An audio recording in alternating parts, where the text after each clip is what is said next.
চুরি যাওয়া মোবাইল ফোনের তদন্তে নেমে এয়ারপোর্ট থানার তদন্তকারী আধিকারিকরা পার্ক স্ট্রিট থানা এলাকা থেকে গ্রেফতার করল বাংলাদেশের রাজশাহীর বাসিন্দা এম মাহমুদুল হাসানকে। ঘটনার সূত্রপাত জুলাই মাসের 1 তারিখে বেঙ্গলি ম্যাট্রিমনিতে পরিচয় হয় জিয়া সিং ওরফে রমা সাউয়ের সঙ্গে সুদীপ বোসের। সরাসরি সাক্ষাতের সময় চেয়ে এয়ারপোর্টের 2.5 নম্বরের সামনে একটি গেস্ট হাউসে ওঠেন।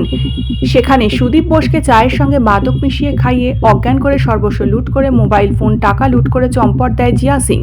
পরবর্তী সময়ে এই জিয়া সিংকে গ্রেফতার করে এয়ারপোর্ট থানার পুলিশ তাকে জিজ্ঞাসাবাদ করে জানতে পেরেছে খোয়া যাওয়া মোবাইল ফোন বাংলাদেশের রাজশাহীর বাসিন্দাকে তিনি বিক্রি করেন।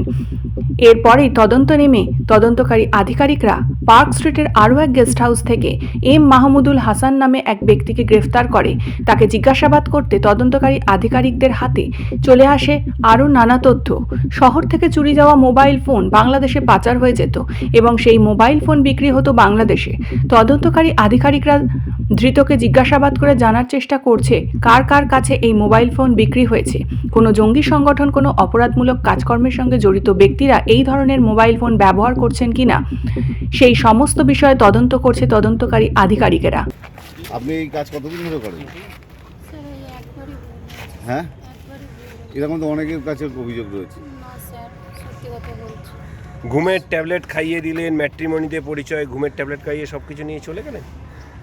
স্যার ফোন আর টাকা নিয়েছে স্যার কিছু। Bureau report, news 824।